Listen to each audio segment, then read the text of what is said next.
Assalamualaikum warahmatullahi wabarakatuh. Perkenalkan, nama saya Utami Cahyani Wulan, NIM 2011212109 dari kelas 3A AFI, akan mempresentasikan hasil makalah yang berjudul Pemikiran Filsafat menurut Gigi Fikti untuk tugas mata kuliah Filsafat Barat Modern. Pendahuluan.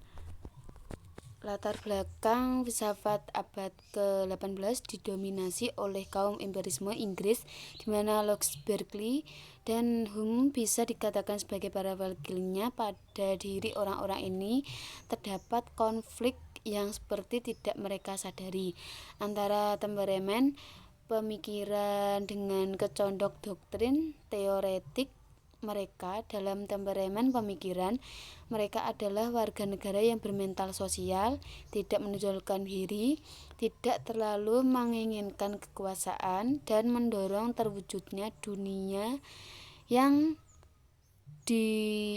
toleran, di mana dalam batas-batas hukum pidana setiap orang bisa melakukan hal-hal yang disukai. Mereka memiliki sifat-sifat baik, berpikiran luas, bertata krama, dan penyayang.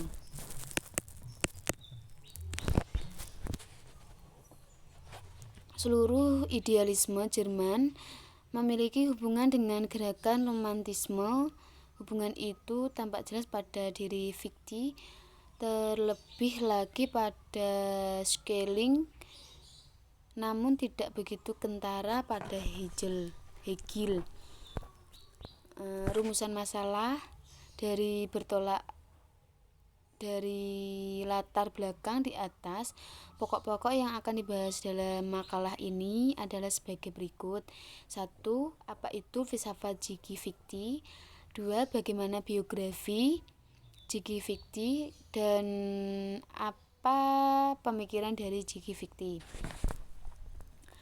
Pembahasan filsafat Fikti. Ajaran tentang suatu filsafat adalah merupakan hasil pemikiran seseorang atau beberapa filsafat tentang sesuatu hal secara fundamental. Mengkaji suatu filsafat merupakan aktivitas yang tidak pernah lepas dari analisa proses perkembangannya. Kajian filsafat harus dimulai dari sejarah perkembangan dari awal hingga perkembangan pada masa ini, mengingat bahwa filsafat adalah suatu proses dialog antara orang-orang di zamannya yang kemudian dilanjutkan oleh generasinya. Dalam makalah ini, penulis akan mengulas mengenai perkembangan filsafat pada masa abad modern. Lebih spesifiknya, penulis hendak membahas tentang salah satu tokoh idealisme, yaitu Johann Gottlieb Fichte. Dalam filsafat ada beberapa aliran, salah satu adalah aliran idealisme. Fichte adalah salah satu filsafat modern dari Jerman yang mendukung aliran idealisme tersebut. Idealisme merupakan salah satu aliran dalam sejarah filsafat barat yang berpandangan bahwa kenyataan akhir yang sungguh-sungguh nyata itu adalah pikiran ide dan bukanlah benda di luar pikiran kita atau materi. Realitas itu sama luasnya dengan pikiran, maka yang real itu rasional dan yang rasional itu real.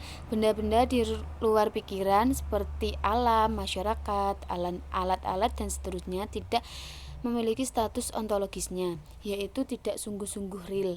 Benda yang kita lihat seolah-olah di luar pikiran kita, seperti kursi di hadapan kita, sebenarnya adalah ide atau pikiran dalam bentuk lahiriah. Menurut sebuah kamus filsafat, idealisme adalah aliran filsafat yang berpendapat bahwa objek pengetahuan yang sebenarnya adalah ide atau idea, bahwa ide-ide ada sebelum keberadaan sesuatu yang lain, bahwa ide-ide merupakan dasar dari keadaan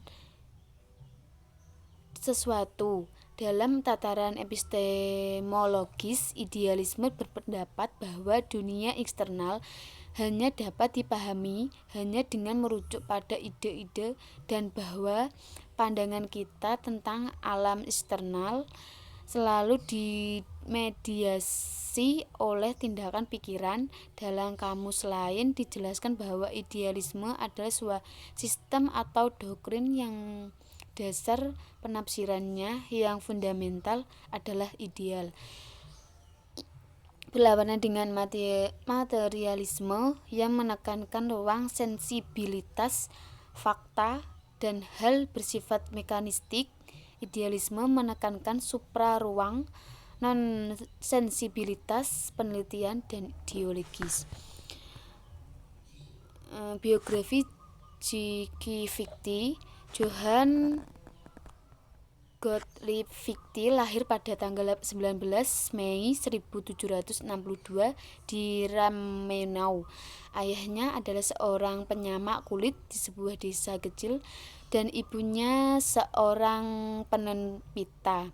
Fichte mewarisi sifat ibunya, yaitu mempunyai sifat yang tidak sabar dan yang ditampilkan sepanjang hidupnya. Fichte muda menerima dasar-dasar pendidikan dari ayahnya dan mampu menunjukkan kemampuan luar biasa. Hal itu membuat Fichte mendapatkan kesempatan untuk bersekolah dan mengenyam pendidikan yang lebih baik dari anak di sekitarnya. Pada tahun 1780, Fichte belajar teologi di Universitas Jena dan Leipzig. Harvard Millet atau seorang pemilik tanah negara terus mendukungnya. Tetapi ketika beliau meninggal pada tahun 1784, Fichte harus mengakhiri studinya tanpa menyelesaikan gelar itu. Karena tidak memiliki uang, Fichte berhenti dari studinya dan berusaha bekerja sebagai guru pada beberapa keluarga kaya.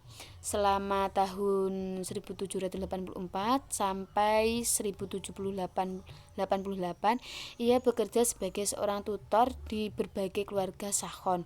Selanjutnya, Fichte bekerja sebagai tutor pribadi di Zurich selama 2 tahun, yang merupakan waktu kepuasaan terbesar baginya. Di sini dia bertemu Johann Rand pada 1790. Beliau bertunangan dengan Johann Rand yang kebetulan menjadi keponakan dari Vicky, penyair terkenal Klopstock. Ketika menjadi seorang guru, Fichte bertemu dan berkenalan dengan filsafat Kant yang amat mempengaruhinya karena beliau menakjubi Kant. Pindahlah beliau ke Königsberg. Dalam waktu 4 minggu beliau telah berhasil menulis bukunya, yaitu Versuch einer Kritik aller Offenbarung atau usaha suatu kritik atas segala wahyu 1792. Buku ini menafaskan Kant sehingga orang mengira bahwa Kantlah penulisnya. Ketika diketahui bahwa Kant melainkan Fichtelah penulisnya, mendadak namanya menjadi terkenal. Pada tahun 1794, Fichte diangkat sebagai filsuf di Universitas Jena, dan di sanalah ia mulai mengungkapkan ide-ide transendental. Pada tahun 1798, Fichte menerbitkan artikel berjudul The Basis of Our Belief in a Divine Government of the World, yang kemudian dibuatnya dituduh sebagai etis karena telah mengkarakterisasikan Tuhan sebagai aturan moral di dunia. Pada tahun 1799 karena terlibat dalam perang etisme, beliau mengundurkan diri dari Universitas Jena dan pindah ke Berlin pada tahun 1810.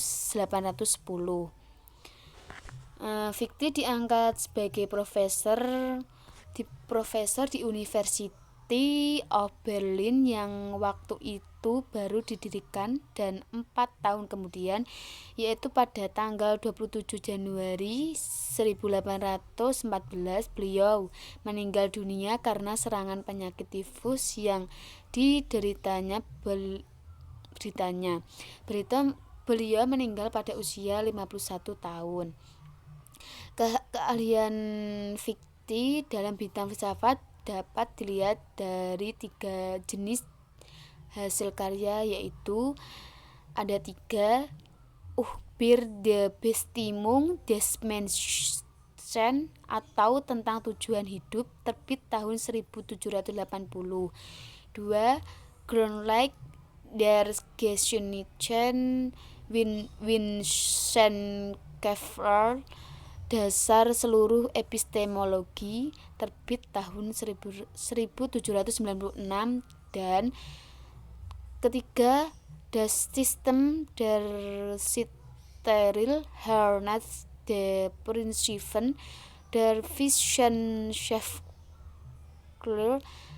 sistem etika menurut prinsip-prinsip epistemologi, yang terbit pada tahun 1798. Aliran atau tradisi yang dianut oleh Fichte adalah idealisme Jerman, neo-Kantianisme, dan post-Kantianisme. Minat utama beliau adalah self-consciousness, self-awareness, filosofi moral, dan filosofi politik. Fichte juga berpengaruh besar terhadap tokoh filsafat sesudah seperti Hegel, Schelling, Novalis, Dietrich Nietzsche, Rudolf Steiner, dan Thomas Carlyle. Pemikiran dari J.G. Fichte. Johann Gottlieb Fichte 1762 sampai 1814 merupakan filsuf yang mengembangkan beberapa pemikiran dari Immanuel Kant. Menurut Fichte, fakta dasar dari alam semesta adalah ego yang bebas atau roh yang bebas. Dengan demikian, dunia merupakan ciptaan roh yang bebas. Filsafat yang disebut Wissenschaft atau ajaran ilmu pengetahuan. Dengan melalui metode deduktif, Fichte mencoba menerangkan hubungan aku atau ego dengan adanya benda-benda non-ego, karena ego berpikir mengiakan diri, maka terlahirlah non-ego atau benda-benda. Dengan secara dialektif, berpikiran dengan metode thèse, antithèse, synthèse, Fichte mencoba menjelaskan adanya benda-benda. Secara sederhana, dialektika Fichte itu dapat diterangkan sebagai berikut. Manusia memandang objek, benda-benda, dan ide inderanya. Dalam mengindera objek tersebut, manusia berusaha mengetahui apa yang dihadapi. Maka berjalanlah proses intelektual untuk membentuk dan mengabstraksikan objek itu menjadi pengertian seperti yang dipikirkannya. Fichte menganjurkan supaya kita memenuhi tugas, dan hanya demi tugas, maka tugaslah yang menjadi pendorong moral. Isi hukum moral ialah berbuat menurut kata hatimu. Bagi orang idealis, hukum moral ialah setiap tindakan harus berupa langkah menuju kesempurnaan spiritual. Filsafat sebagai ajaran tentang ilmu pengetahuan dibedakan menjadi 2, yaitu ajaran tentang ilmu pengetahuan yang teoritis dan ajaran tentang ilmu pengetahuan yang praktis. Ajaran tentang ilmu pengetahuan yang teoritis, ajaran ini membicarakan tentang hal metafisika, dan ajaran tentang pengenalan di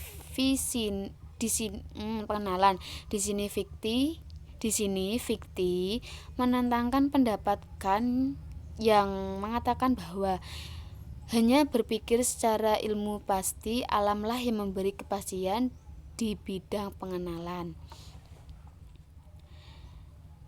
Fikti tidak mau memisahkan rasio teoritis dengan rasio praktis. Menurut Fikti, sumber yang satu itu terdapat pada aktivitas ego atau aku. Apa sebab ego menciptakan dunia? Dijelaskan demikian. Menurut Fikti, keadaan ego tidaklah terbatas. Agaknya yang dimaksud dengan ego ini adalah ego mutlak atau ego absolut, yang dibedakan dengan aku perorangan.